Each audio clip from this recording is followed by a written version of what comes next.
nhon bờ bè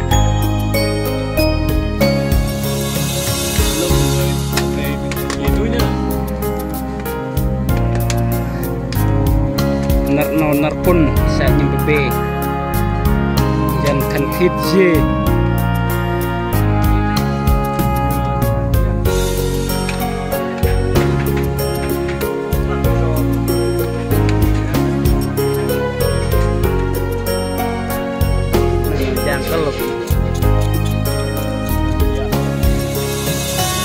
Dudu Cộp tên này Nó nhọn mít Vậy Bài râu bị nhầm bà bê Nó thùng phê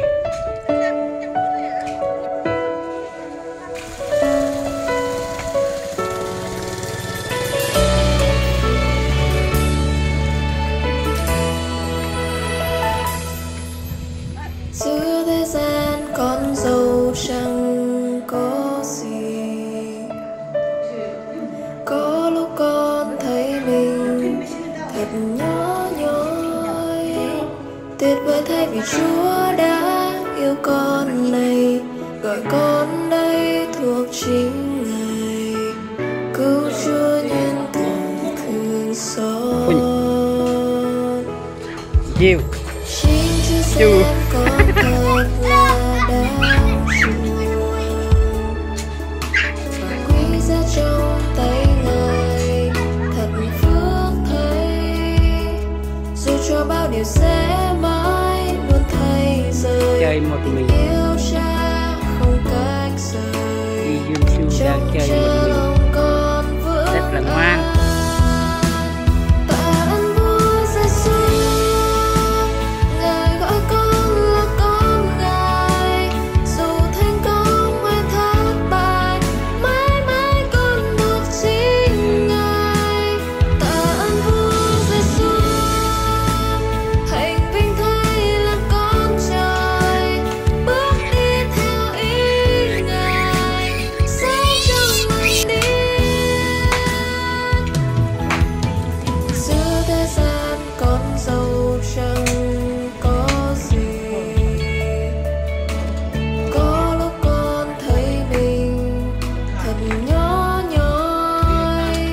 Tuyệt vời thay vì Chúa đã yêu con này, gọi con đây thuộc chính Ngài. Cứu Chúa nhân từ thương xót. Chính Chúa xem con thật là đáng chuộng và quý giá trong tay Ngài, thật phước thay. Dù cho bao điều sẽ mãi luôn thay rời, tình yêu Cha không cách rời. Trong Cha lòng con vững an. Tạ ơn Vua Giêsu, Ngài gọi con là con Ngài. Dù thành công hay thất bại, mãi mãi con thuộc chính Ngài. Tạ ơn Vua Giêsu, hạnh vinh thay làm con trời, bước đi theo ý Ngài, sống trong nguồn điển. Tạ ơn Vua Giêsu, Ngài gọi con là con Ngài. Dù thành công hay thất bại, mãi mãi con thuộc chính Ngài. Tạ ơn Vua Giêsu, hạnh vinh thay làm con trời, bước đi theo ý Ngài, sống trong nguồn điển. Tạ ơn Vua Giêsu, Ngài gọi con là con Ngài. Dù thành công hay thất bại, mãi mãi con thuộc chính Ngài.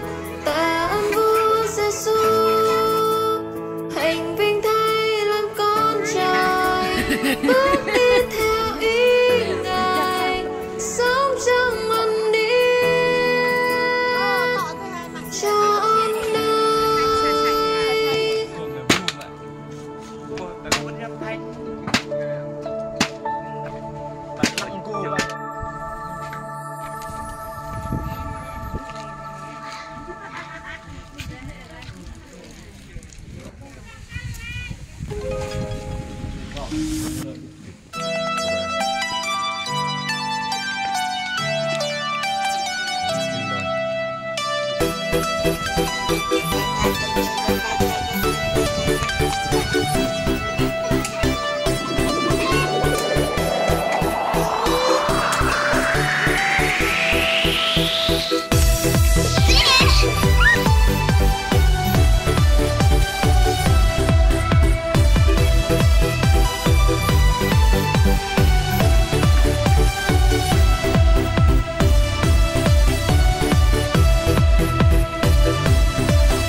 bê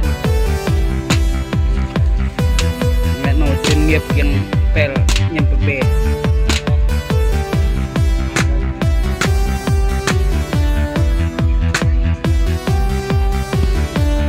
nấu tôm nôm nhầm bê nhầm nhung nôm nhầm quay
berhasil yang justru bom kompleks marbiak mangka sabardan amtrok marbiak juga dorong benar pangsit yang kerajaan nah rik liang kasih bom pemilang ke bom lek marbiak juga ke bom lek marbiak rokyat marbiak mangka mabem amtrok marbiak mangka tetap kerajaan bokde juga bom lek marbiak jang dorong se le marbiak mangka bọc đề bọc bọc hành bởi vì bọc đề lòng gồm người ta lòng bên rong bọc dìm trầm hệ bọc bơm kết cũng xị bọc trầm trọ bọc nắp thân hai lui nắp bọc đề cho bọc bọc kết cũng tốt lòng đều dìm khăn bọc băng ra băng lưng bây giờ đi hậu cơ bọc đề bình ít dọc chiên còn đi ra bọc lưng gồ tập bộ ngơ kéo thoại nở bọc đề bọc và sư jangan lui sang yok kerajaan Yesus Kristus pembom komplek pangklah welong jangan kerang sư berjalan ke kerajaan và nanti